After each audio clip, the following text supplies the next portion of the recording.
Doctor صاحب میں نے زبور نہیں پڑھی، ہو سکتا ہے کہ آپ کی نظر سے کوئی اس کے، مگر جہاں تک مجھے اس کے بارے میں علم ہے وہ بنیادی طور پہ 5 حصوں میں ہے اور 150 ابواب ہیں، اور اسے زبور کے علاوہ مزامیر داؤد بھی کہا جاتا ہے، اور یہ مزامیر بنیادی طور پہ تمام کتاب نظم میں ہے، اور اس کے 150 چیپٹر بنیادی طور پہ گیتوں کی شکل میں ہے۔ یہ بات صحیح ہے یا غلط ہے؟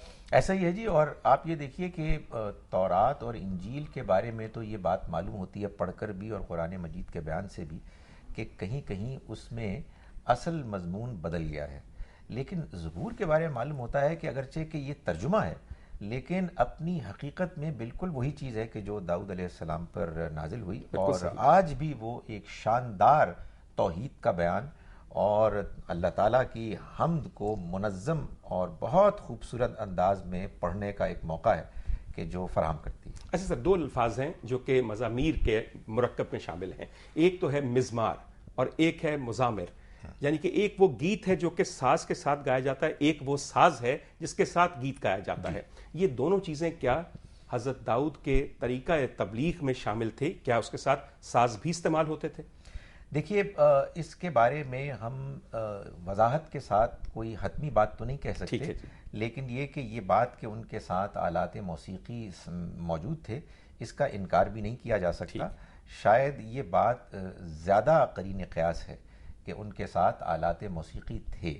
وجہ یہ ہے کہ یہ جو ریلیجس ٹریڈیشن ہوتی ہے نا، یہ عام طور پر ایسے بگڑتی نہیں ہے، یعنی یہ بات کہ آج بھی اہل کتاب یہ جو زبور کے مزامیر ہیں ان کو پڑھتے ہیں اور ان کو موسیقی کے ساتھ پڑھتے ہیں، یہ در حقیقت وہی ٹریڈیشن ہے کہ جو چلی آ رہی ہے، اور اب تو باقاعدہ ان کے ہاں یہ چیز لکھی ہوئی ہے کتاب میں کہ اس کو فلاں سر کے ساتھ دھن کے ساتھ پڑھنا ہے اور اس کو فلاں کے ساتھ پڑھنا ہے۔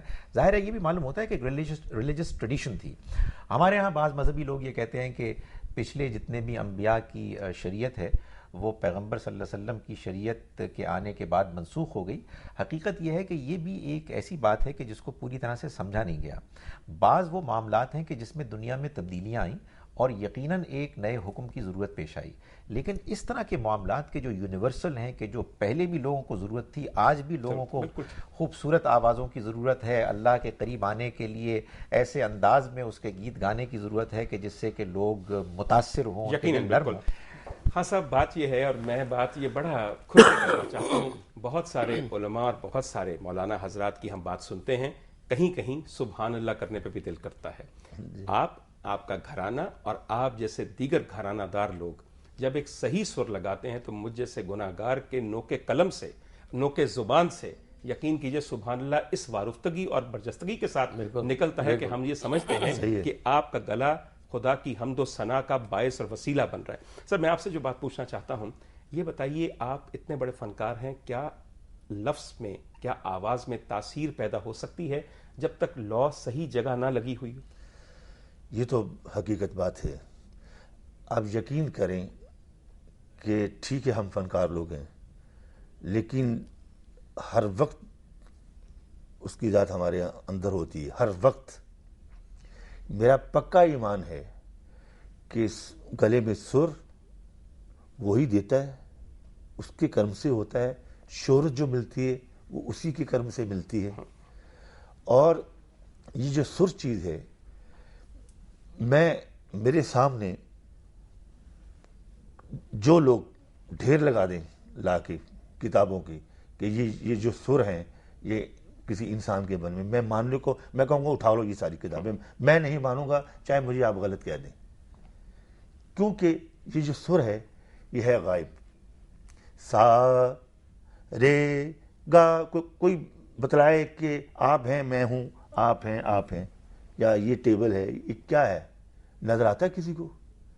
ایک کیفیت ہے، صرف کیفیت ہے۔ تو نہ نظر آنے والی چیز انسان نہیں بنا سکتا، کیونکہ غائب کا علم صرف اللہ جانتا ہے، جو حاضر بھی ہے غائب بھی، باقی اسی کی بنائی ہوئی تمام چیزیں ہیں جو کہ غائب ہو کے بھی ایسی حاضر محسوس ہوتی ہیں کہ ان کو آپ محسوس اتنی شدت سے کرتے ہیں۔ جی، سر جو ہیں یہ اللہ تعالیٰ نے بنائے ہیں، بنا کے اتارے ہیں، انسانوں نے تلاش کی ہیں۔ بالکل صحیح۔ اب دیکھیے کہ سر، میں تو یہ سمجھتا ہوں کہ 7 سر ہیں، کیوں؟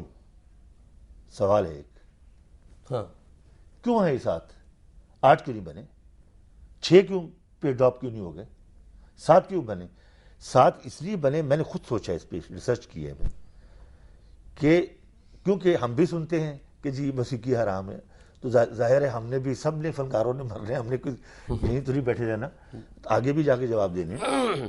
تو بات یہ ہے کہ جب سوچا تو اندر سے پتا چلا کہ نہیں، اس کا تعلق ڈائریکٹ اس ذات سے ہے۔ روفی صاحب، ایسا یہ ہے کہ ہم نے ابھی کچھ بات کی تھی ساز کی، اب دیکھیے آواز کے ساتھ ساز اور دونوں مل کے ان کا حسین امتزاج ایک نغمہ بنتا ہے۔ ساز کی جہاں تک بات ہے، میرے سرکار کی ایک، آپ سب جانتے ہیں کہ انہوں نے دف پہ اپنے چاند کی شکل میں اپنے آپ کو چڑھنے میں ان بچیوں سے سنا اور اسے پسند فرمایا۔ کیا دف ایک استعارہ ہے، ایک بالکل ایک سمبل ہے دیگر تمام سازوں کا؟ کیونکہ سب لوگ اب جو نعت پڑھتے ہیں وہ صرف دف تک محدود رہتے ہیں۔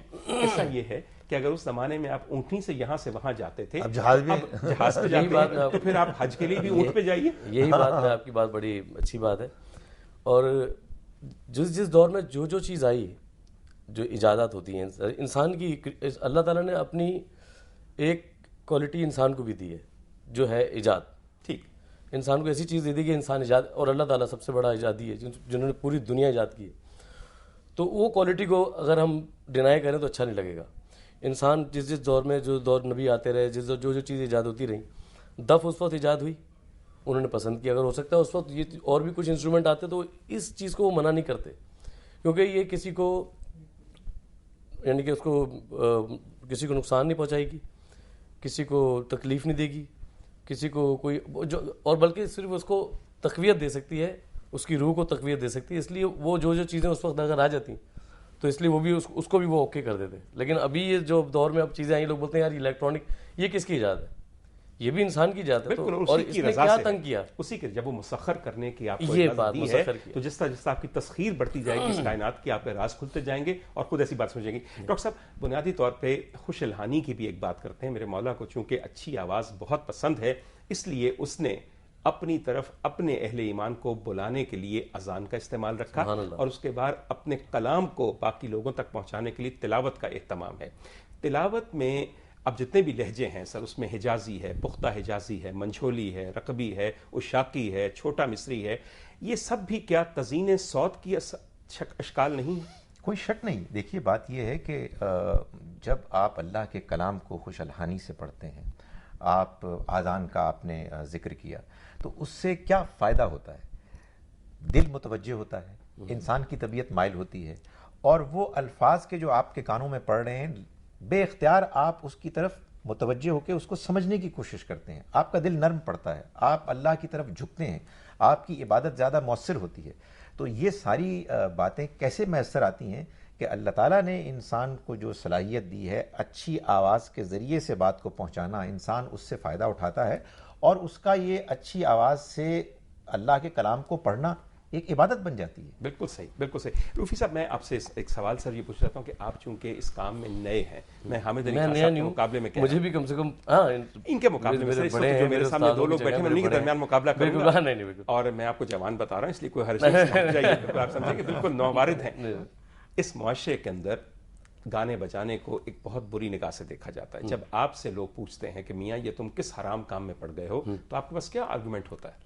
اچھا، یہ عجیب سی بات ہے، مجھ سے آج تک کسی نے سوال کیا نہیں۔ اچھا، بڑی اچھی جگہ رہتے ہیں اور کیا نہیں سوال، اور جو اگر کرے بھی تو جواب اس کا بہت اچھا ہے کہ یہ کام بڑا محنت کا ہے اور یہ بڑی تپسیا کے بعد آتا ہے۔ کچھ لوگ تو بھی جیسے 2 گانے گا کے اور ویڈیو بنا کے مشہور ہو جاتے ہیں، یہ کچھ میڈیا کی وجہ سے ہوتے ہیں، لیکن جنہوں نے بچپن سے لے کے جو محنت کی ہوئی ہوتی ہے، جیسے حامد علی خان صاحب، ایک گھرانہ ایک تو بہت بڑا، اوپر سے اتنی محنت ہے کہ یہ محنت نہیں کریں گے تو ان کے اثر پڑے گا گھرانے پہ۔